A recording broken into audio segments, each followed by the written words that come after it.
the jungle of Vietnam had its own voice. It whispered through the trees, hissed in the grass, and groaned beneath every step the soldiers took. James Walker could hear it as he marched with his platoon, the constant hum of life pressing in from every direction. But beneath the chirping of insects and the distant cry of birds, there was something else, something heavier, an unseen weight that made every man keep his hand a little tighter on the trigger. The march had lasted for hours, the damp air sticking to their skin, sweat running like rivers down their faces. James wiped at his brow, though it made no difference. His uniform clung to him like a second skin, drenched and heavy, and the smell of wet earth and decay clung to the back of his throat.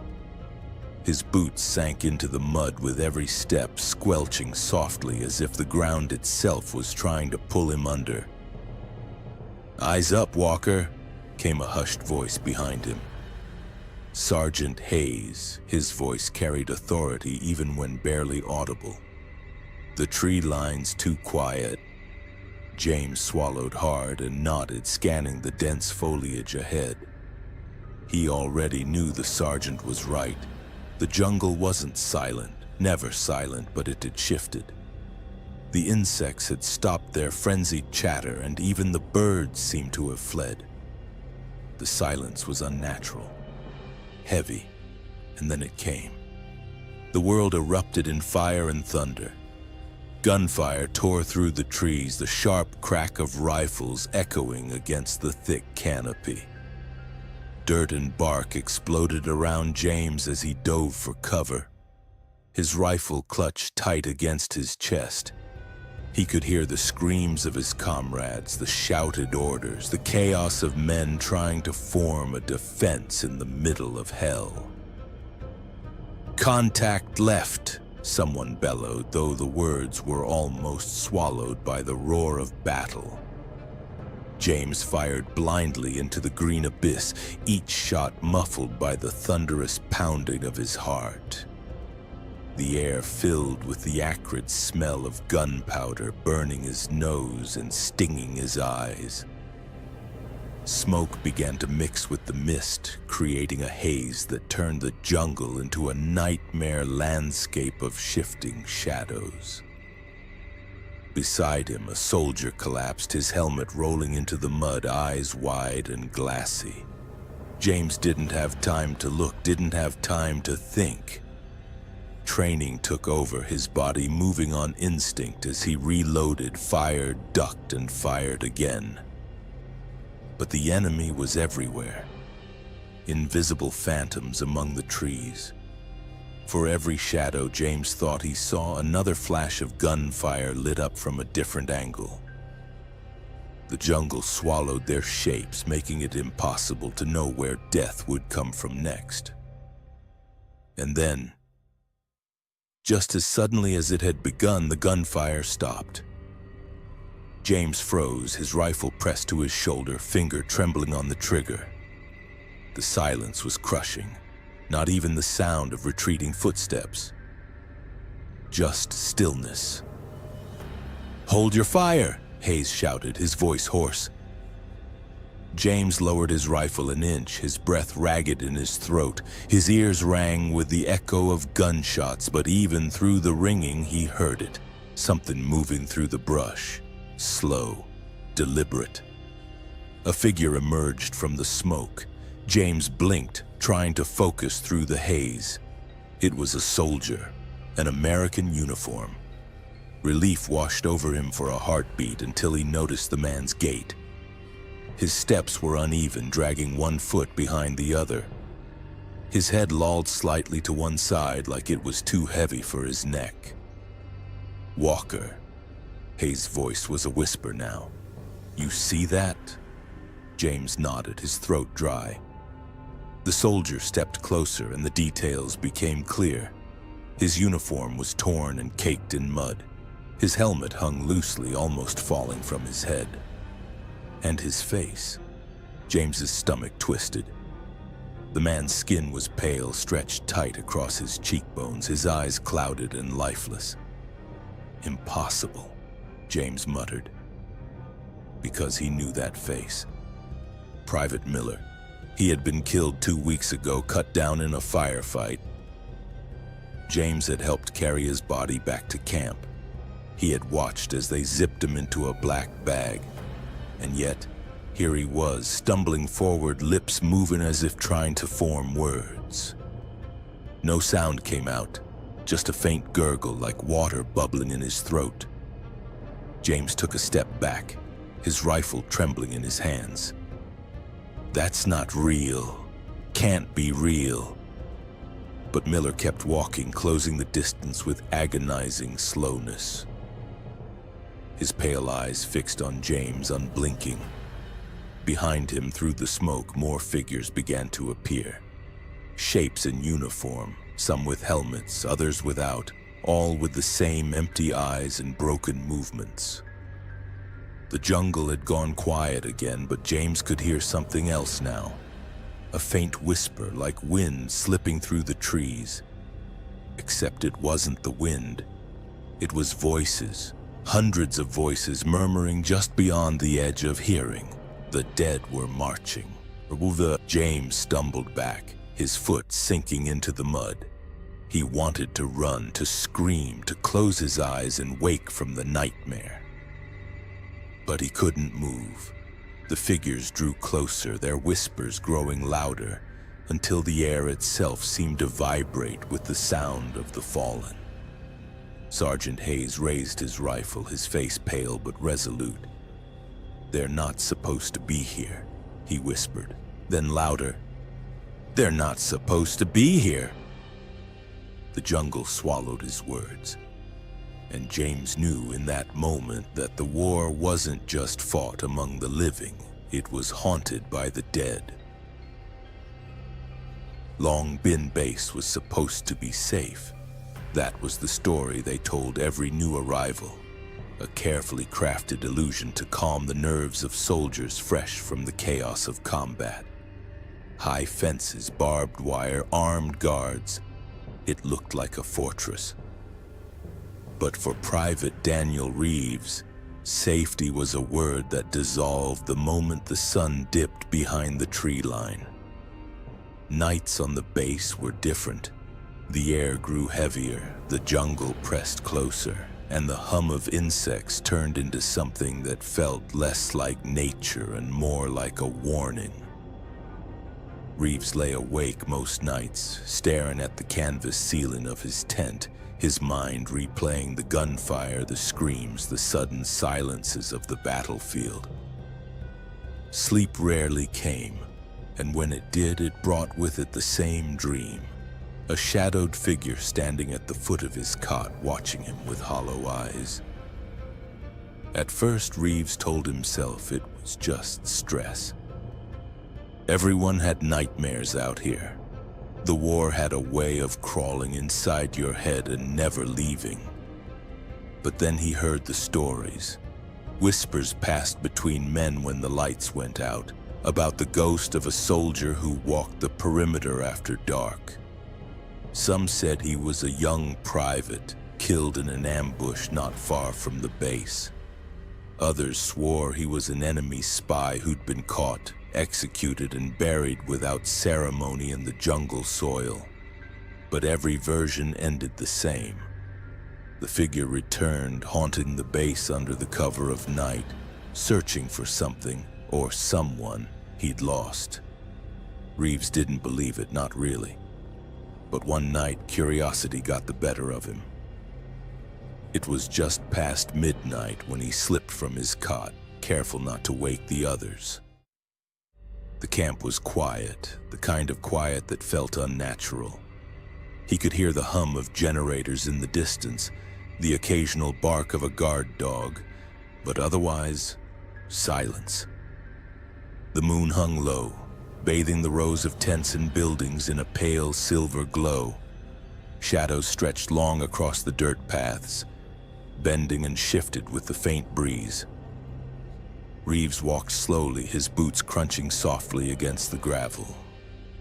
He told himself he just wanted some air, a break from the suffocating heat of the tent.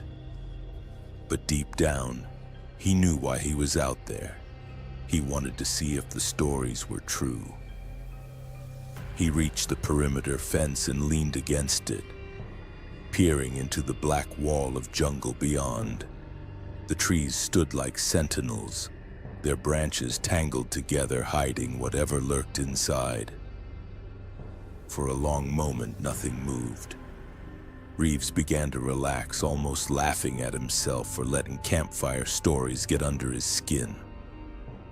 And then he saw it. A figure stepped out from between the trees. At first it looked like just another soldier, helmet, uniform, rifle slung across his chest. Reeves felt his stomach drop.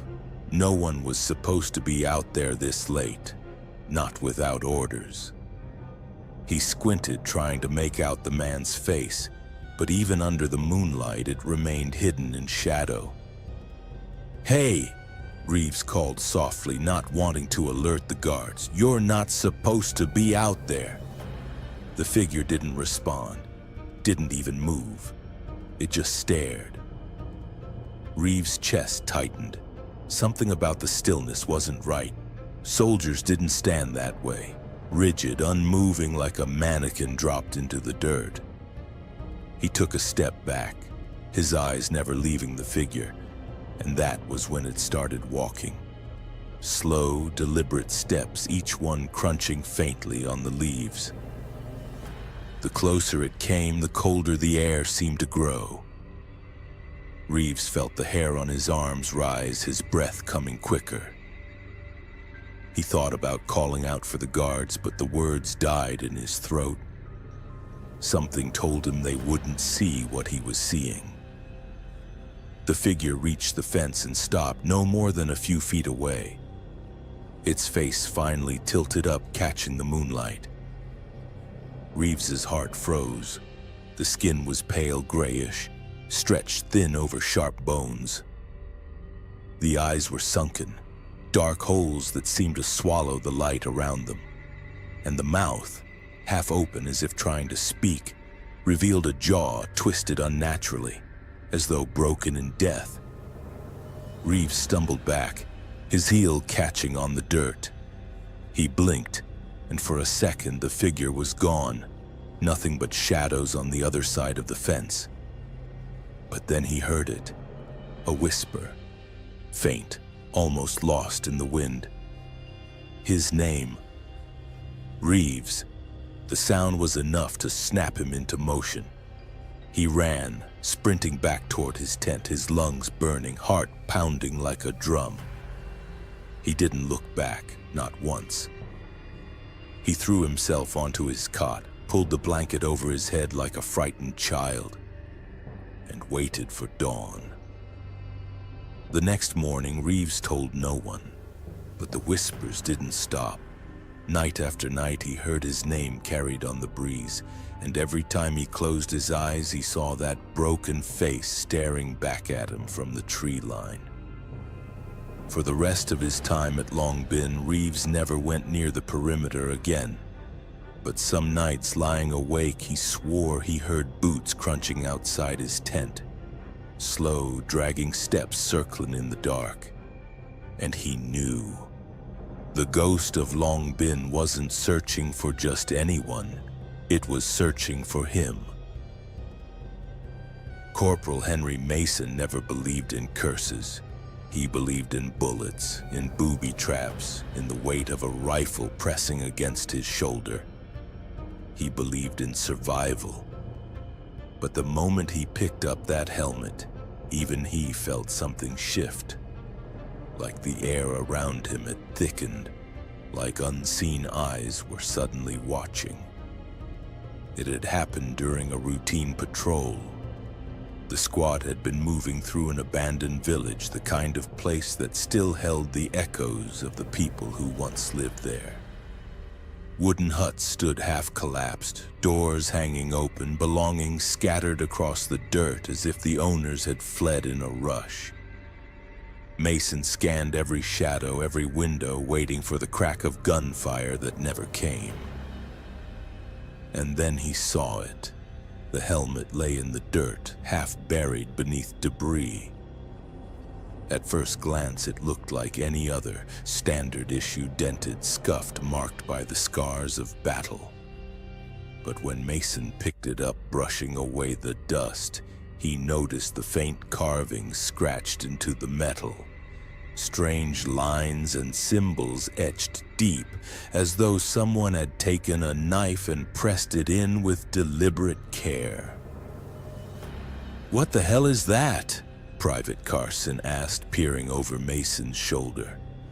"Probably just some bored grunt with a knife," Mason muttered, though his voice lacked conviction. He turned the helmet over in his hands.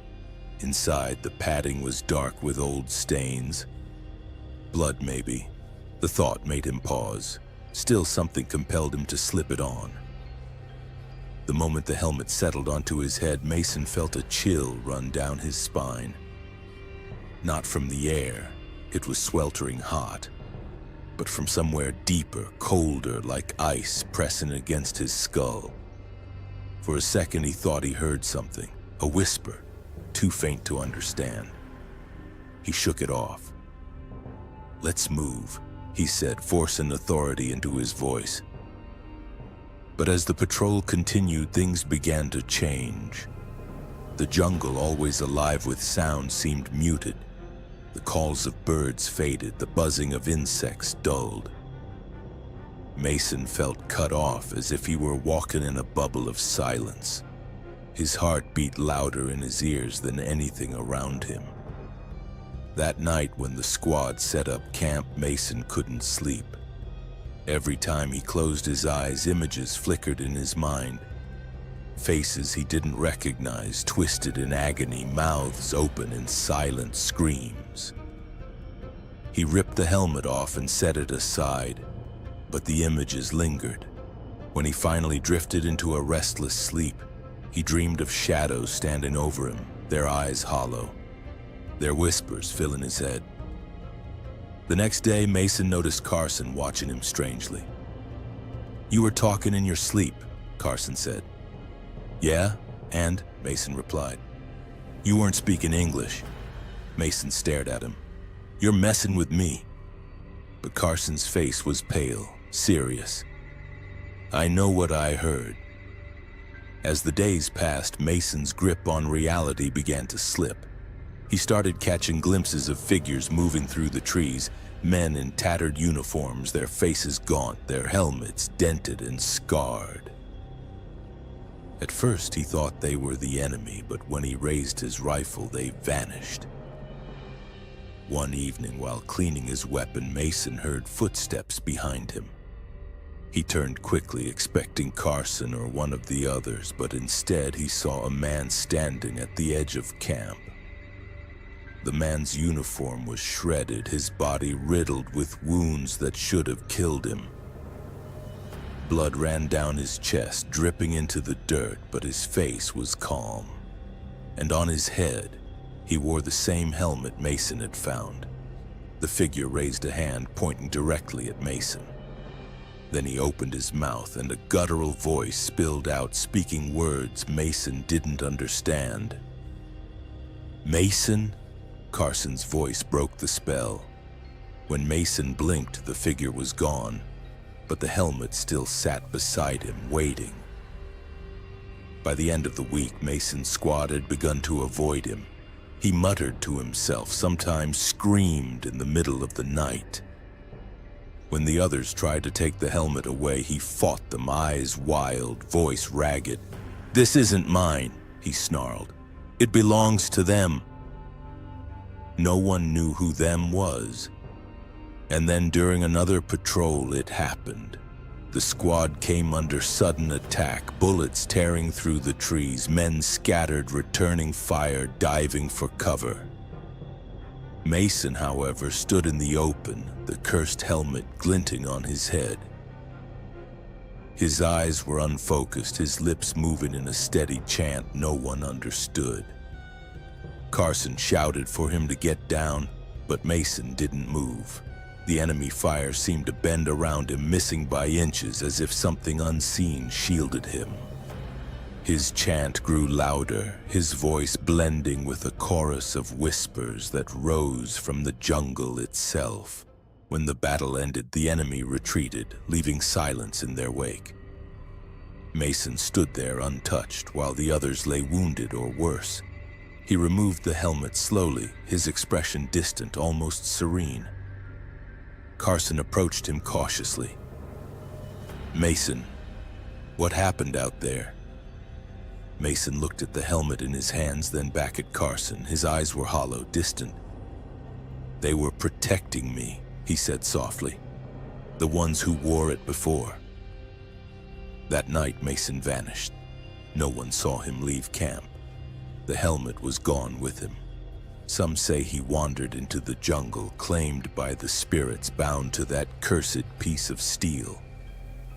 Others believe he still walks out there wearing the helmet, whispering in the dark. And every so often a patrol stumbles across a helmet in the dirt, dented, scarred, etched with strange symbols. The smart ones leave it where it lies. The others aren't seen again. And that's where tonight's nightmare ends. Or maybe it only just begins. If you enjoyed this story, make sure to leave a like. It helps the channel more than you know. Don't forget to subscribe and hit that notification bell, because the next tale might just be the scariest one yet. Until then, sleep with one eye open, because the darkness is always closer than you think.